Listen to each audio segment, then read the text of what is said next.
যে যুবকটিকে বসে থাকতে দেখছেন তার নাম আসের উদ্দিন বাবু। বগুড়ার শাহজাহানপুর উপজেলার ৯ মাইল মণ্ডলপাড়া এলাকার মৃত আব্দুল জব্বারের ছেলে আসের উদ্দিন বাবু।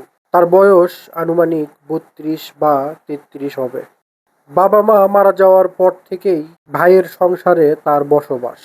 ভিডিওর শুরুতেই দেখছিলেন ফোনে কিভাবে কথা বলছে সে। আসলে ঠিকমতো হাঁটতে পারে না, কথাও বলতে পারে না, এমনকি সোজা হয়ে দাঁড়াতেও পারে না সে। জন্ম থেকেই প্রতিবন্ধিতাকে সাথে নিয়েই বেড়ে উঠেছেন।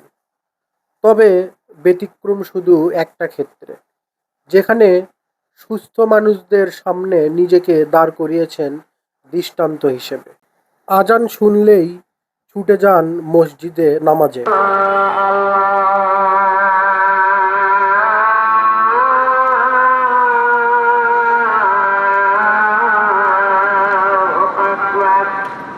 কখনো আজানের আগেই চলে যান মসজিদে।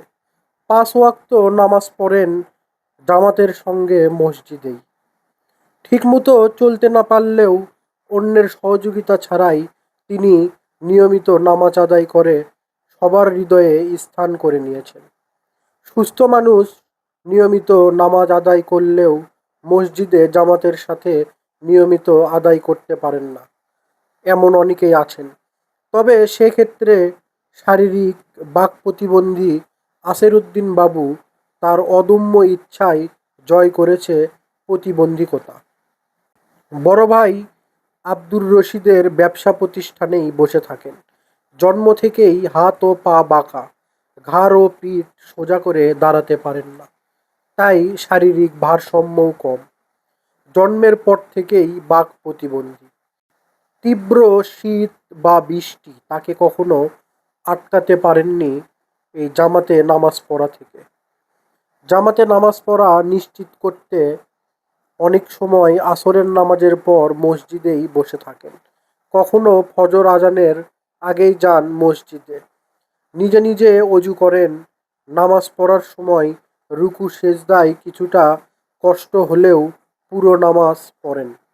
নামাজ শেষে বাঁকা হাতে মোনাজাতও ধরেন। আমি আব্দুল ওয়াজেদ, ৯ মাইল স্ট্যান্ড মসজিদ, কেন্দ্রীয় মসজিদ। আমি বলছি যে এই যে ছেলে, যে প্রতিবন্ধী ছেলেটা আমাদের এখানে নিয়মিত আসে, ৫ ওয়াক্ত নামাজ পড়ে। তো আমরা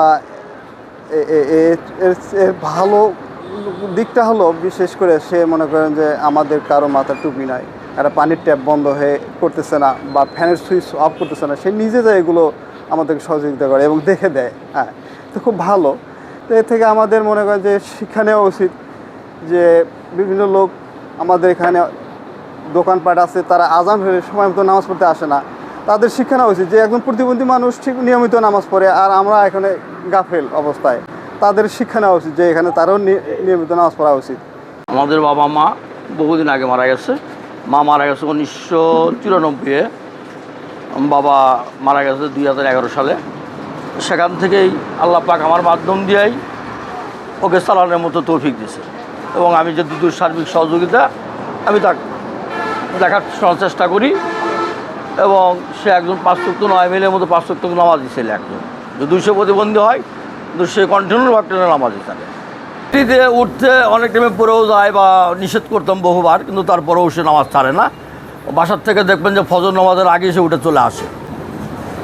কোনো দিন দেখবেন আজানের আগেও আসে, আজানের পরেও আসে, এরকম কন্টিনিউ নামাজ পড়ে।